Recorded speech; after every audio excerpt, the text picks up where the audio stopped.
Shalom. In this fourth video, we will introduce the letters כף, כף, כף סופית, למד, מם, מם סופית, as well as the vowels. חולם, חולם וו, qouboutz, shourouq. Let's get started.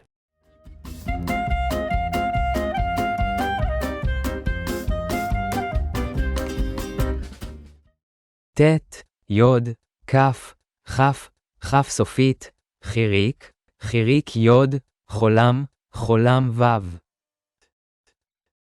כ, ח, כ, ח, כי, חי, כו, חו, כך.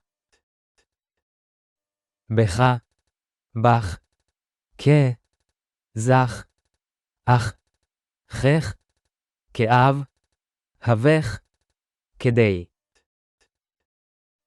יחיד, ידך, כזה, כזו, אחז, חוד, איך, בכי, אובך.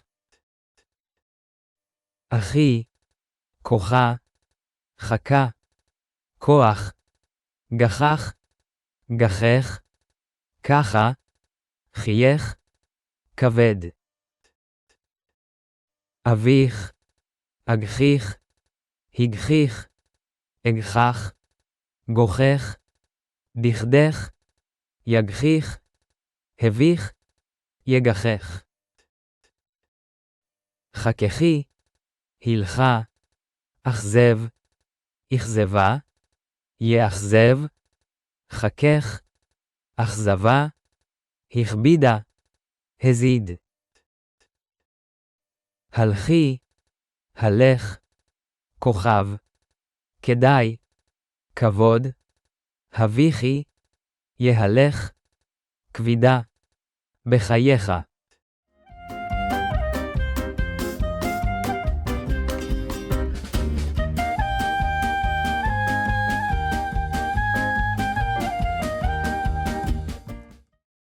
יוד, כף, כף, כף סופית, למד, hiriq, hiriq יוד, חולם, חולם וו. למד, לה, לה, ל, ל, לי, לי, לא, לא. לא, ללא, אלה, לזה, לך, לך, לה, הולך, אכל.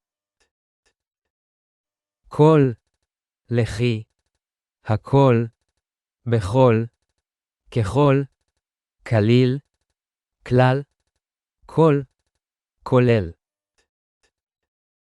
כללי, להיכלל, להכליל, כלה, ליטול, לטלה, האכלי, חולה, חולה. חבל, לחטא, להיטיב, אליך, אלייך, אליה, אליי, לכלול, יכול. יכולה, היכולה, להבדיל, האכל, אוכל, אכלי, לילה, בדלי, דייל. גוללי, דלדלה, לגלגל, דליל, דלילה, לייחד, להלך, גלל, בגלל.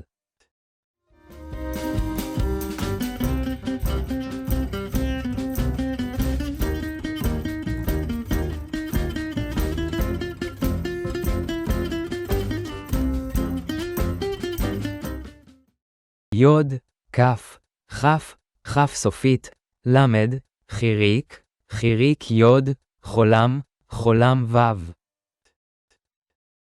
לב, דל, גל, חל, חבל, לא, ללא, אוהל, אלה. בלי, בדל, ילד, ילדה, לבד, זחל, בידל, אזל, אבל. חדל, חבל, הלל, הללי, גדול, גודל, גדילה, בחל, לידה. הגדיל, אבל, אקל, אייל, בגלל, בלבד, חלת, לילה, לילי. יכולה, לבוא, להיטיב, לייחד, כאלה, זוחל, גליל, אקלי, להוליד.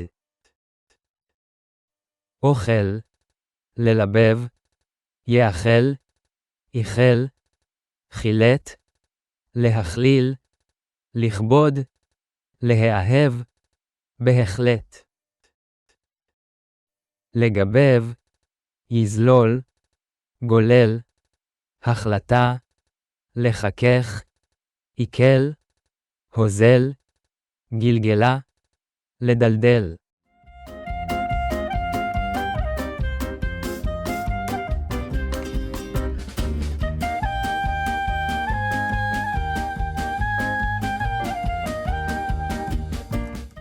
כף, חף, חף סופית, למד, מם, מם סופית, קובוץ, שורוק. מם, מה, מי, מו, מו, אם, אום, בם, בהם, בכם, גם. דם, דמים, הם, חם, חמה, חמים, אתם, מזה, למה. חום, חום, ים, ימים, להום, מה, איתום, מאז, מיד. ימי, מלבד, האם, מכלול, לבדם, לבדכם, מול, מולי, מולך. ימה, מים, מזל, מיטה, למטה, בולים, ידיים, אודם, מודאג. מולכם, מולה, ממול, מלך, מלכים, המלכה, להמליך, ממלכה, ימלוך.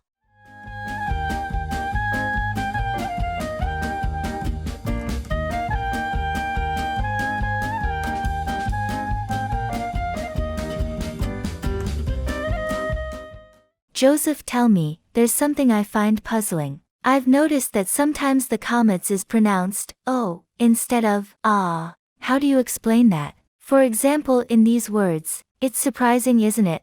That's an excellent question. Actually, it's a matter of exceptions. This specific Qamatz is called Qamatz qatan, literally, the small Qamatz. Unlike the regular Qamatz which is pronounced ah, the Qamatz qatan is pronounced o. I see, but how can you tell it's a Qamatz qatan? That sounds complicated. Don't worry, it's not that complicated. Besides, the Qamatz qatan isn't very common. And when you're reading texts without vowels, it's replaced by the letter vav to clearly indicate the O sound. In reality, the issue doesn't really come up, as writing with nikud isn't commonly used in everyday writing or reading. Oh yes, that's true. Let's not forget that reading is done without the addition of diacritical marks. That's reassuring.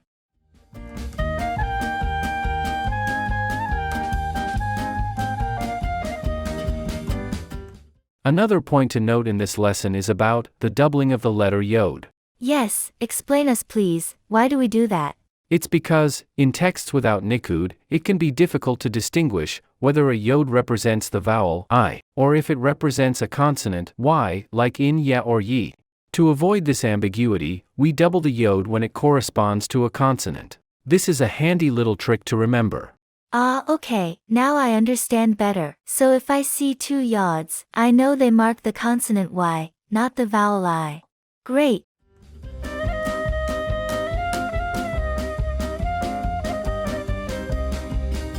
But I still have a few more questions. About the Sheva, I've noticed that sometimes it's pronounced, while other times it is not pronounced. How does that work? Good observation. It's generally said that the Sheva at the beginning of a word is pronounced. But that's not always the case. Take these two examples, kede and kvida. In the first word, the Sheva is lightly pronounced, while in the second, it is not pronounced. But why are there such differences? It seems so random. Let's say that, in tradition, it's not random, as there are rules to determine when the Sheva is pronounced. However, nowadays, these rules are not always applied. It can indeed be confusing.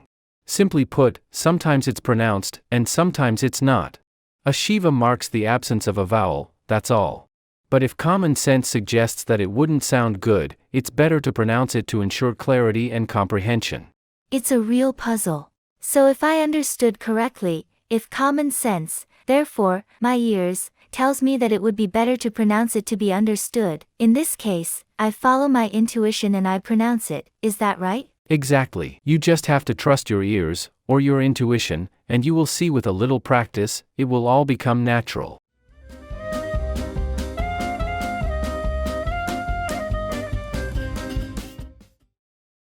There's another topic I'm struggling with, the pronunciation of the Aleph. What can you tell us about it? Well, the Aleph, when it begins a syllable, breaks the sound to separate it from the previous syllable. Oh yes, I see. So it creates a kind of pause in the pronunciation, right? Exactly. Take the example of this word. You don't read it as lehe ahev. Instead, you need to mark a slight break between the ha and the aleph, lehe ahev. Of course, in reality, it's not as broken as that. Doran, can you pronounce it? Yes, sure. You must pronounce lehe ahev.